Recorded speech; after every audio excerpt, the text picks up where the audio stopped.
तो भाई कल भोजपुरी के superstar trending star Khesari Lal Yadav का जन्मदिन था। लगा था सबको भाई की पावर स्टार पवन सिंह की तरह अपने जन्मदिन पर कुछ गाना लेकर आएंगे या कुछ नया तरीके से करेंगे, जिस तरीके से पावर स्टार पवन सिंह किए थे। अपने जन्मदिन पे सनी लियोनी के साथ में गाना लेकर आए थे। बड़े होटल में अपना जन्मदिन मनाया था, एकदम बर्थडे पार्टी सेलिब्रेट किए थे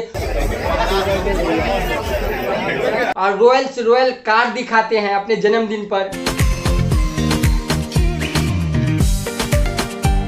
तो पावर स्टार पवन सिंह अपने जन्मदिन पर सनी लियोनी के नचाए थे ना। चाहते तो नूरा फतेही को नचा देते, पर ऐसा बिल्कुल नहीं किया। अपने जन्मदिन को बेहतरीन बनाने के लिए वो गरीब वृद्ध आश्रम में गए, सबको खाना बांट कि मैं कम से कम एक दिन का ही खाना इनको दे पा रहा हूँ, सबको खाना खिलाए और सबको कपड़ा भी दिए। और उनका टीम के आदमी जो कि अखिलेश कश्यप वगैरह है, सब अब जगह जगह पे सबको गरीब को खाना खिलाए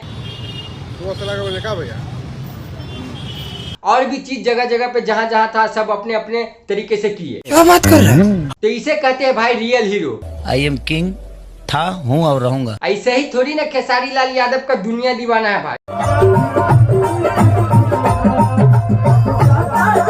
इस बंदे से कुछ सीखना चाहिए भोजपुरी में सबको। बात तो सही है कि कैसे गरीब को दिया जाता है, कैसे गरीब में बांटा जाता है, क्योंकि आप उसी गरीब से 2 पैसा कमाते हो फिल्म के माध्यम से, बड़े स्क्रीन से। ये बड़ी अच्छी बात कही आप। वही गरीब जाकर जब आपका फिल्म देखता है तब 2 पैसा आप कमाते हो। जब 2 पैसा आप गरीब में बांट दोगे उससे आप गरीब नहीं हो जाएगा। ऐसा नहीं है कि खेसारी लाल यादव के पास पैसा नहीं, भगवान इतना उनको दिए है ना कि रोज 500,000 लोग को खाना खिला सकते हैं।